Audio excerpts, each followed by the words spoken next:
Story 1. The Invisible Roommate. I'm not a superstitious person, but when the listing warned me to ignore anything you hear after midnight, I should have taken it seriously. It was an impulsive decision. I've been stuck in a creative rut for weeks, staring at the same four walls of my apartment, struggling to finish a draft that was due in 2 weeks. The Airbnb listing seemed perfect.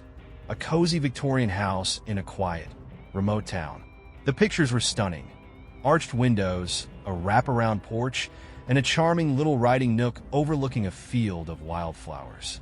It even had 5-star reviews, though they were oddly vague. Perfect for solitude, unique experience. Would visit again. Follow the host's rules, and you'll be fine. That last one should have given me pause, but I figured it was just someone being dramatic. When I arrived, the host, a man named Paul, greeted me on the porch. He was polite but brisk, rushing through the check-in process like he had somewhere else to be. "The house is yours," he said, handing me the keys.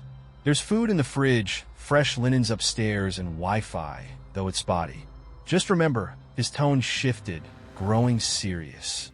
"Don't try to go upstairs past the second floor. The attic's off limits. And if you hear anything after midnight, ignore it. The old pipes make a racket sometimes." I laughed nervously, assuming it was just boilerplate small-town eccentricity. "Got it. No attic adventures, and I'll blame the pipes for the haunted house noises." Paul didn't laugh. Instead, he stared at me for an uncomfortably long moment, then said, "Just don't go looking. You'll be fine." With that, he left. The first night was uneventful. The house was just as charming as the photos, maybe even more so. I set up my laptop in the writing nook, opened a bottle of wine, and hammered out a few hundred words before crashing into the kind of deep, dreamless sleep that only pure exhaustion can bring. But on the second night, I heard it. It was past midnight when the sound pulled me from sleep, a faint creaking, like someone walking slowly across the floorboards. I froze, straining my ears. It was coming from above me. The attic. Pipes, I thought, though I didn't entirely believe it. It didn't sound like pipes.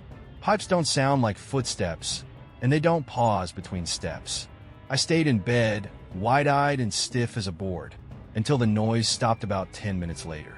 By morning, I convinced myself I'd imagined it, chalking it up to stress or maybe an overactive imagination. That rationalization lasted exactly one more night. The third night, the noises came back, but this time, they were louder. The creaking footsteps were joined by soft whispers, just barely audible. My heart raced as I strained to make out the words, but they were too faint, more like a hiss than speech. And then, as I lay there holding my breath, I heard a door creak open. I shot out of bed and grabbed my phone, creeping into the hallway. The attic door, which I'd seen firmly shut during the day, was now cracked open, just enough to reveal darkness beyond. I wanted to go back to bed, pretend I hadn't seen it, but something compelled me forward. I tiptoed to the door, every nerve in my body screaming at me to stop. Slowly, I pushed it open. The stairs leading up to the attic were steep and narrow, and I couldn't see much beyond the first few steps. The air smelled stale, like would rot, and something faintly metallic. I took one step up, just one, before a loud bang from above sent me flying back down the hallway. The attic door slammed shut behind me. I didn't sleep that night.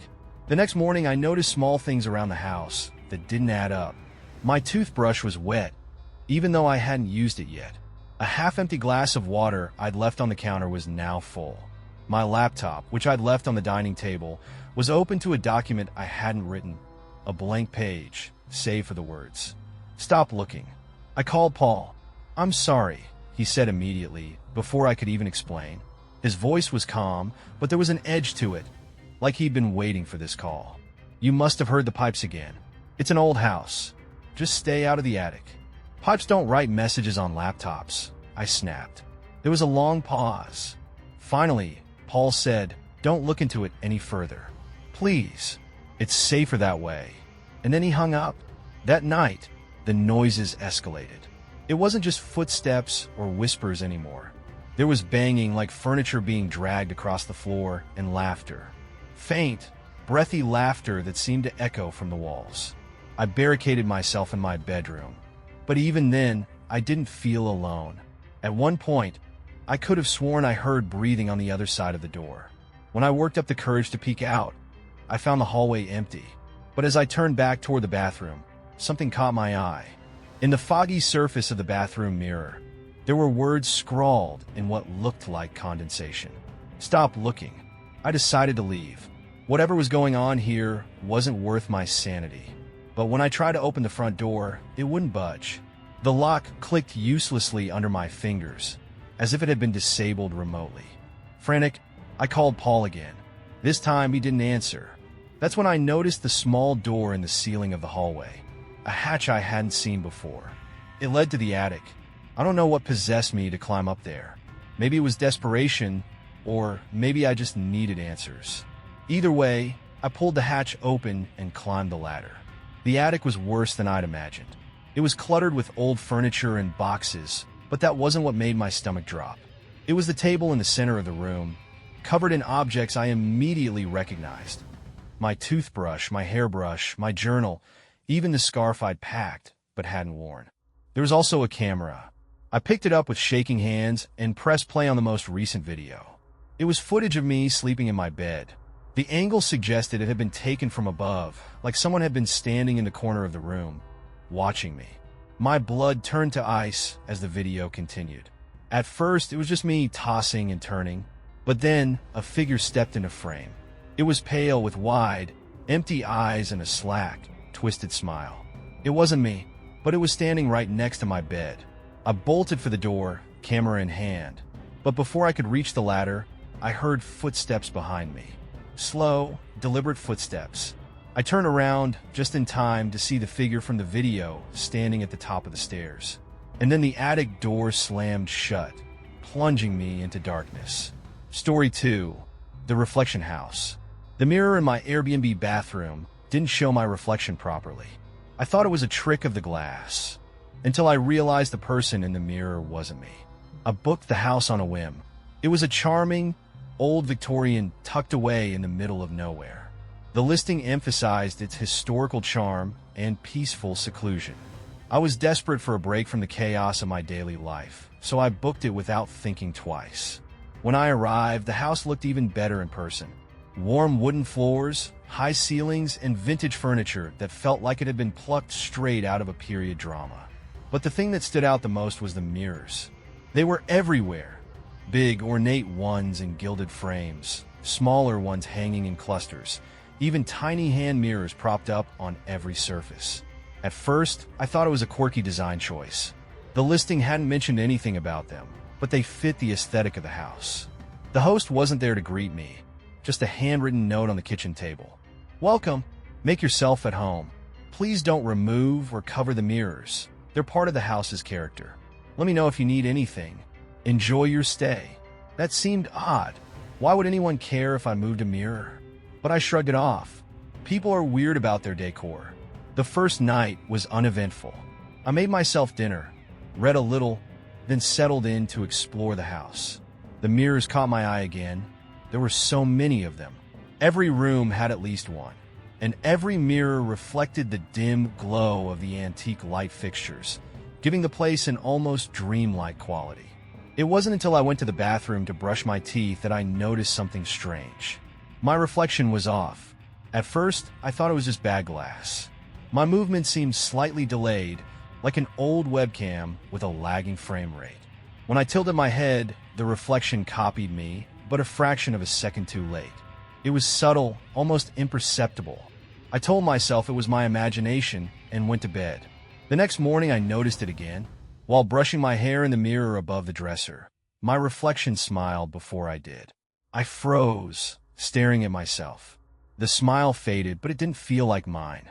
I leaned closer to the mirror, searching for an explanation. Was it warped? Some kind of antique trick? But the reflection stared back, perfectly still, as if mocking me. I shook my head and stepped away, determined to ignore it. But that was easier said than done. Over the next day, the mirrors became impossible to avoid. No matter where I went in the house, I felt like I was being watched, not just by my reflection, but by something else. The air in the house felt heavy, charged with something I couldn't quite name. That night, I caught my reflection doing something it definitely shouldn't have been able to do. I was brushing my teeth again, staring absent-mindedly at the bathroom mirror when I saw it blink. I hadn't blinked. I stood there, toothpaste foaming in my mouth, frozen as my reflection slowly tilted its head to the side, as if studying me. My toothbrush clattered into the sink. I bolted out of the bathroom, slammed the door, and didn't go back. By the third day, I was ready to leave. Whatever charm the house had when I arrived was long gone, replaced by a deep, crawling unease. But when I tried to pack, I noticed something horrifying. Every mirror in the house had been moved into my bedroom. They were everywhere. The dresser mirror was propped up on the floor, facing the bed. The bathroom mirror, which I distinctly remembered being bolted to the wall, was now leaning against the closet door. Dozens of hand mirrors littered the bedspread like someone had laid them out on purpose. I couldn't breathe. It was as if the mirrors had surrounded me, trapping me in their gaze. And then one by one, they began to shift. In every mirror, my reflection moved independently. Some of them smiled, others waved. One of them pressed its hand against the glass, like it was trying to push through. And the worst part, none of the reflections looked quite like me anymore. I didn't care about the host's weird note anymore. I started grabbing the mirrors and throwing them to the ground. The glass shattered with satisfying crashes, scattering shards across the floor. But no matter how many I broke, there were always more. It was as if they were multiplying. I called the host, my hands shaking so badly I could barely hold my phone. He picked up on the second ring. "Hello? What the hell is going on in this house?" I screamed. There was a long pause.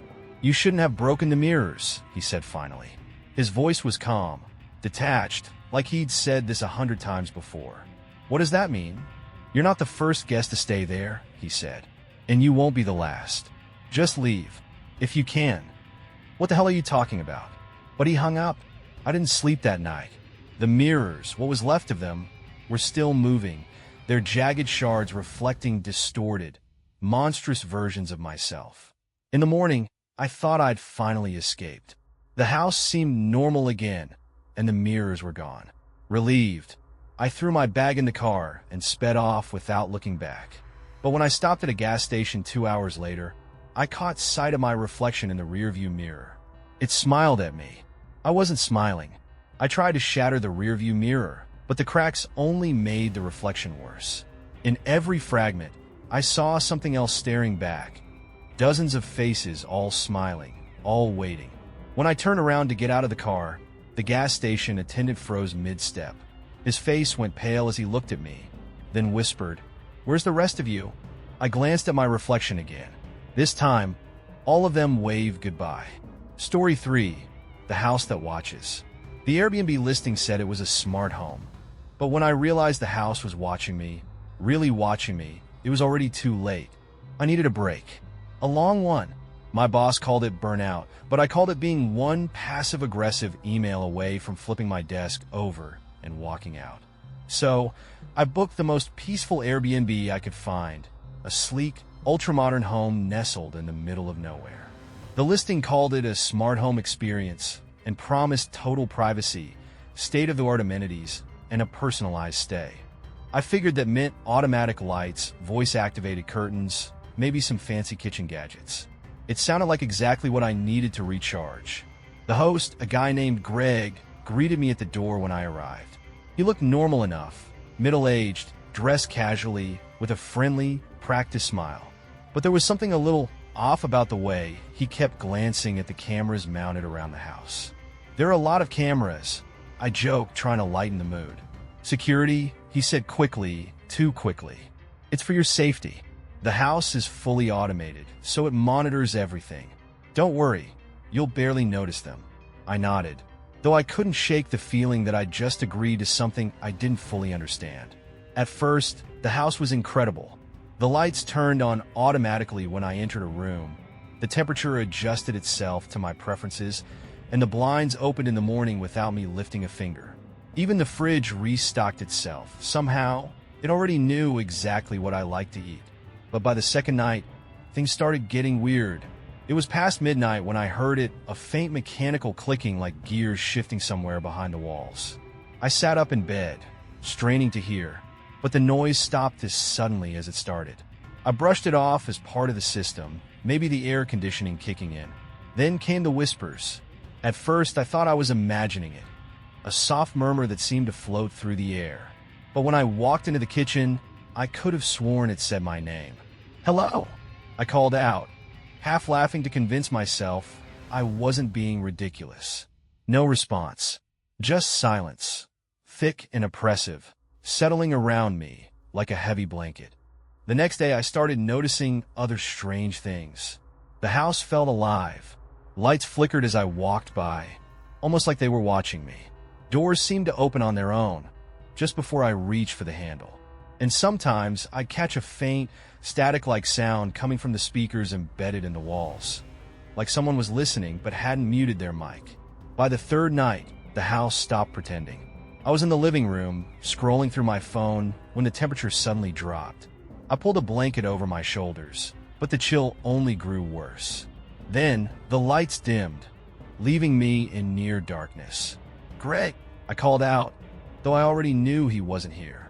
The cameras in the corners of the room shifted, their lenses clicking as they turned to focus on me. "What the hell?" I muttered, standing up. As I moved, the cameras tracked me, following my every step. The lights flickered again, and a voice crackled through the speaker system, soft, robotic, and distorted. "Stay." I froze. "Who's there?"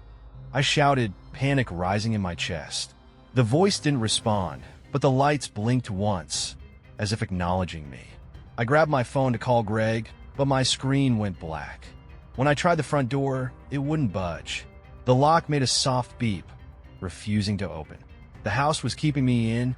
Desperate, I searched for some kind of manual override, a breaker box, a control panel, anything. That's when I noticed the basement door. It hadn't been opened before. I hesitated, but what choice did I have? If there was a way to shut down the system, it had to be down there. The stairs creaked as I descended, the air growing colder with every step. The basement was dark, but a faint glow came from the far corner, where a cluster of screens lit up the room. As I approached, I realized the screens were showing me. Every monitor displayed live footage from the cameras upstairs. Me pacing in the living room, me sitting on the couch, even me sleeping in bed. But one screen was different. It didn't show me now. It showed someone who looked like me, screaming. Their face was pale, their hair matted with sweat, and they were pounding on a door I didn't recognize. The timestamp in the corner was from 3 days ago. My stomach turned. I leaned closer, searching the footage for clues, when I heard the whisper again. This time, it was clear. "You can't leave." I spun around, expecting to see someone or something standing behind me. The basement was empty. Then I noticed the door at the far end of the room. It wasn't on the floor plan Greg had sent me. I opened it. Inside was a small, sterile room filled with machinery I didn't recognize. But what stopped me cold was the figure lying on the table in the center of the room. It was me, or it looked like me. Its skin was pale and rubbery, its features eerily perfect like a mannequin's. Tubes and wires snaked from its body to the machines, which hummed softly as they worked. On a nearby monitor, a progress bar read, "Replication 87% complete." "What the hell is this?" I whispered, backing away. Behind me, the door slammed shut. The house's voice crackled to life again, calm and mechanical. "You can't leave. We haven't finished building your replacement." I pounded on the door, screaming for help, but it was no use. The room was soundproof. The last thing I saw before the lights went out was the lifelike replica of myself twitching, its eyes snapping open, its lips curling into a smile. When I woke up, I was back in the living room. The house was quiet, the temperature normal, and the front door unlocked, as if nothing had happened. But when I walked outside and looked back at the house, I saw something that made my blood run cold. In the window, staring back at me, was my reflection, except I wasn't smiling. It was Story 4, The Missing Guest. The Airbnb reviews were glowing, but one line stuck out to me. "The host is great, just don't ask about the locked door." I probably should have listened to that warning. But in my defense, it didn't sound serious. The rest of the reviews were full of praise. Beautiful home, charming host, the perfect getaway. I figured the locked door was just some weird quirk, like storage for cleaning supplies or a room crammed with junk. I booked the place for a weekend getaway. It was exactly what I needed, a historic home in a quiet town, far enough from the city that I could finally unwind. When I arrived, the house didn't disappoint. It was stunning, an old Victorian with creaky hardwood floors, antique furniture, and a wraparound porch that seemed made for sipping tea while watching the world pass by. The host, a tall man named Richard, greeted me warmly. He had a thick southern drawl, the kind that made every sentence sound like a compliment, and he seemed genuinely excited to have me stay. "This here's the perfect place to relax," he said as he showed me around. "No noisy neighbors, no interruptions, just you and the house." Everything seemed fine, perfect even. But as he led me down the hallway to my room, my eyes landed on a door near the end. It was different from the others, thicker, with a heavy brass lock. "What's in there?" I asked, more out of curiosity than concern. Richard's smile faltered, just for a second. "Just storage," he said quickly. "No need to worry about that. You've got the whole rest of the house to enjoy." The first night passed without incident. The bed was comfortable, the house was quiet, and I actually felt like I could relax for the first time in months. But on the second night, things started to feel off. It began with the smell. As I walked down the hallway after dinner, a faint, rotting odor hit my nose. It wasn't overwhelming, but it was distinct, like decaying food or something worse. It seemed to be coming from the locked door. I pressed my ear against the wood, half expecting to hear rodents or maybe water damage. Instead, I heard something faint, scratching. My heart thudded in my chest. Mice, I thought, or maybe raccoons in the walls. I didn't want to be that guest who complained about every little thing, so I let it go and went to bed. But sleep didn't come easy. Around 2 a.m., I woke up to the sound of banging. It was soft at first, almost like a distant echo, but it grew louder and more frantic. It was coming from the locked door. I grabbed my phone, ready to call Richard, but then it stopped. Just like that, dead silence. I lay there for what felt like hours, staring at the ceiling, too scared to move. The next morning, I cornered Richard in the kitchen. "I heard something last night," I said, trying to keep my voice steady. It sounded like banging, coming from that locked door. His expression darkened. "It's an old house," he said curtly. "You'll hear all kinds of noises." "And the smell?" I pressed. "It smells like something's rotting in there." He sighed, his polite facade slipping. "I told you, it's just storage. Leave it alone." His tone was sharp, final, and for a moment, I felt embarrassed. But as he turned to leave, I noticed something. His hand was shaking. That night, the noises got worse. I was lying in bed, trying to convince myself that I'd imagined everything, when I heard it again, scratching, banging, and something else. A voice. It was muffled, almost inaudible, but it was there. Someone or something was whispering. I couldn't take it anymore. Grabbing a flashlight, I crept into the hallway, my heart pounding so hard I thought it might burst. The smell was stronger now, the kind that made my stomach churn. When I reached the locked door, I hesitated. Richard's warning echoed in my head, but curiosity and fear got the better of me. I pulled out a paperclip and started picking the lock. It took longer than I expected, and with every second, I half expected Richard to come storming down the hall. Finally, the lock clicked. I pushed the door open, and the smell hit me like a wave. My flashlight beam swept over the room, and I nearly dropped it. The walls were covered in claw marks, deep grooves etched into the wood. Chains dangled from the ceiling, their ends frayed as if someone, or something, had tried to pull free. But the worst part was the diary. It sat on a small table in the center of the room, its leather cover cracked and stained. I opened it, my hands trembling. Most of the pages were gibberish, illegible scrawls and strange symbols. But the last entry was clear. "If you're reading this, don't let him lock the door behind you." The words sent a chill down my spine. I turned to leave, but before I could take a step, the door slammed shut. I whirled around, my flashlight shaking in my hand. Richard stood in the doorway, his face calm, but his eyes empty. You shouldn't have done that, he said softly, stepping into the room. Let me out, I shouted, backing away. He shook his head. I warned you. This house has rules. You broke them. I tried to push past him, but he grabbed my arm with surprising strength and shoved me back into the room. You're not the first, he said, smiling now. And you won't be the last. Before I could scream, something cold and sharp wrapped around my ankle. I looked down, and my flashlight clattered to the floor. A pale, skeletal hand was reaching out from under the bed, its fingers digging into my skin. I kicked and screamed, but it was no use. Richard just stood there, watching as the hand dragged me down, the darkness swallowing me whole. I woke up in the room, my hands chained to the wall. The smell was unbearable, and the claw marks, they were mine now. From the hallway, I could hear Richard greeting his next guest. The house is yours, he said cheerfully. Just one rule, don't ask about the locked door. Story 5, the wrong host. When the Airbnb host greeted me at the door, they seemed friendly enough. The only problem? Their picture on the listing wasn't the same person. I should have trusted my gut. Something felt off the moment I pulled up to the house. The listing had shown a cozy, rustic cabin perched high in the mountains, surrounded by endless pine trees and scenic views. And to be fair, the house looked exactly like the pictures. It was the host that didn't match. On the listing, the host, Ellen, was a cheerful-looking woman in her 40s with short hair and a warm smile. But the person who greeted me at the door was a wiry man in his 60s with deep-set eyes and a voice so raspy I could barely understand him. You must be Jason, he said, grinning too widely as he opened the door. Welcome. Come on in. Hi, I said hesitantly. Sorry, I think there's been a mistake. I was expecting Ellen. He waved me off, his grin never wavering. Ellen's out of town.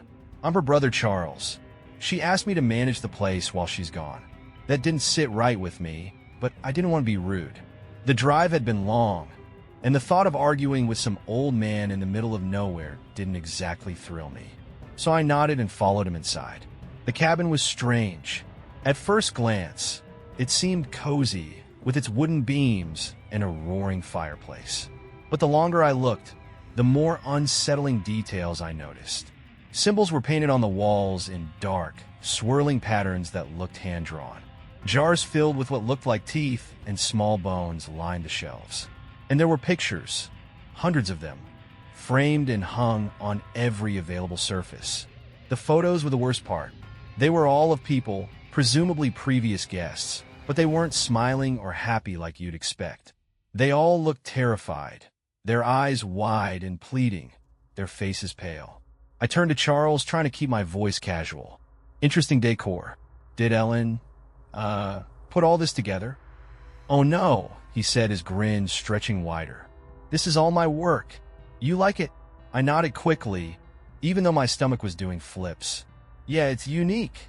Charles chuckled, then leaned closer. Do you believe in fate, Jason? What? Fate, he repeated, his breath hot and sour.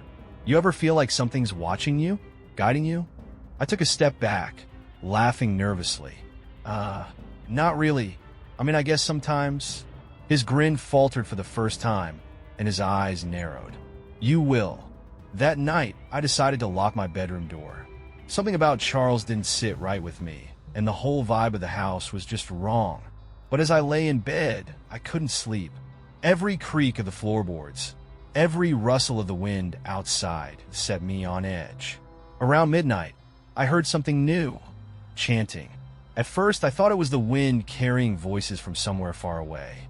But as I listened closer, I realized it was coming from the woods surrounding the house. Low, guttural voices speaking in a language I couldn't understand.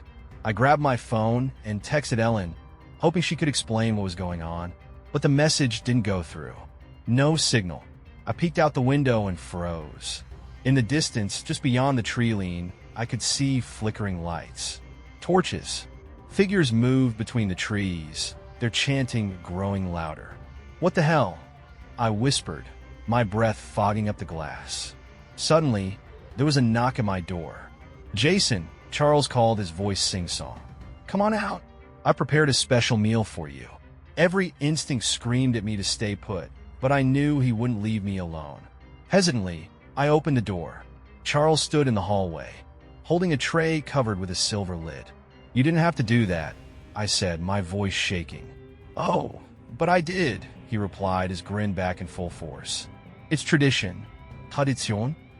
"Of course," he said, pushing past me into the room.